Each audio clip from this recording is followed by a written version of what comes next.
Y'all can't just drop this information at the end of the episode and just dip. Whoa. Hey y'all, it's Deuce, and welcome to the After Show, where after the show, we talk about it. Today we're talking about Dear White People, Season 3, Episode 7. And this episode is like two different episodes. Like the last 10 minutes of the episode, or maybe not even 10, like 5 minutes of the episode are very different than the other 25. We're gonna get into that. But before that, obvious branding. Y'all should definitely do me a favor and check out my other after shows.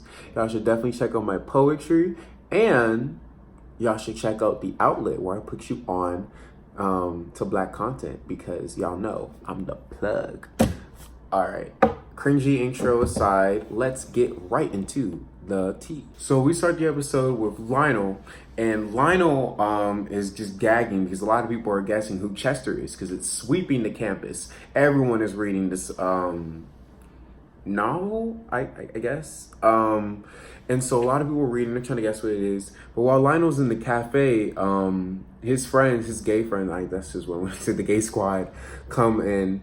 And they're like, we just came from this event. And he's like, I would have wanted to go there because one of the people, I think she's transgender. She made a joke about it, but that doesn't mean anything. You know, people make jokes about everything. But she was in drag and she performed, and Lionel's like, I would love to do that. And they're like, no, honey, that's too gay for you. And he's like, but I am gay. So Deontay's like, okay, so if you think you ready for it, I can take you we're doing another thing. I don't know, might be a little too deep in the gay pool. He was like, I'm fine, I don't need any floaties. And he was like, good, because you don't need any swim trunks either, because you know Deontay's nasty and wild. But here we get something interesting, because Michael's like, I was suggesting that Lionel should come to the what's it called? To the drag event, and no one else really thought he should go. So interesting, he was a proponent for him. And then after that, we see the event that Deontay was referring to, and it's a weird sex orgy dungeon party. It was too much for me, it was too much for Lionel, and it was also too much for Michael. So they both left saying like, I want a relationship. And so they did, but after they left, they talked for a bit, but they didn't really do anything. But I definitely think they're trying to set something up. So is this supposed to be a new ship? I wish, I hope, because I'm tired of Lionel dating non-black people. Lionel, get some melanin. Next person is Sam. And she's trying to figure out her project. So she does a lot of interesting edits. We're trying to see how that works. Wait, what? It says relief sex. Yes, because she's really stressed, and so is Gabe, because he got money problems and she got I don't know if I'm going to do my thesis well problems. So they de-stress with sex. I only wrote it down because the scene was clearly was much longer than I thought it was going to be. And then she goes to Cynthia Fraze, because she actually emails her back and she applauded her boldness. So that happens. And so Sam visits Cynthia Fraze's house, and Cynthia Fraze was like, you're too much like me. I don't like it. Make your own stuff, and just sent her off. And Sam did not like the lack of actual substance. And so she goes to Jerry Schuyler, I almost forgot his parody name. And he actually helps her out by finding her vision and stuff, which very interesting. Wait, hold up. What does that say?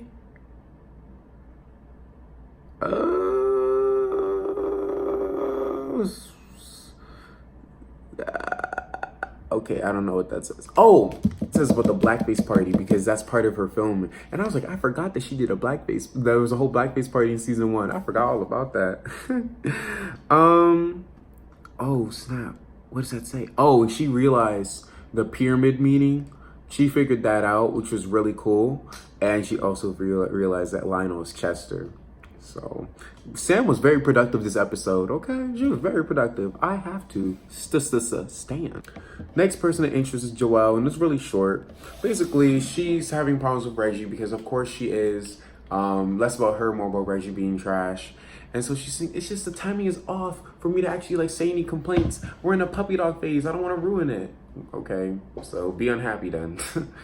And then this is also where we get a little snippet of Coco just getting flustered because she's like,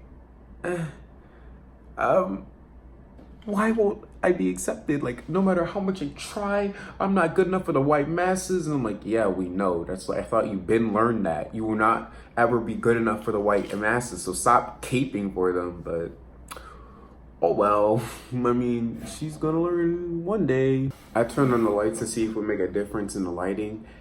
Not really.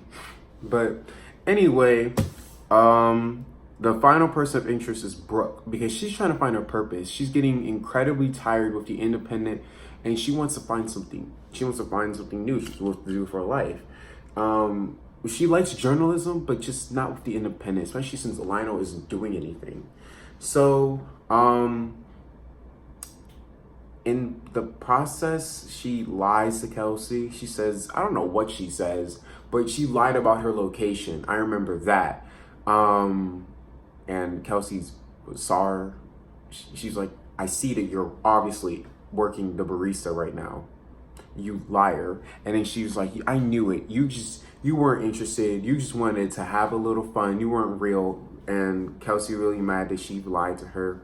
And so she quits the independent, like permanently. She writes like a little thesis at the end.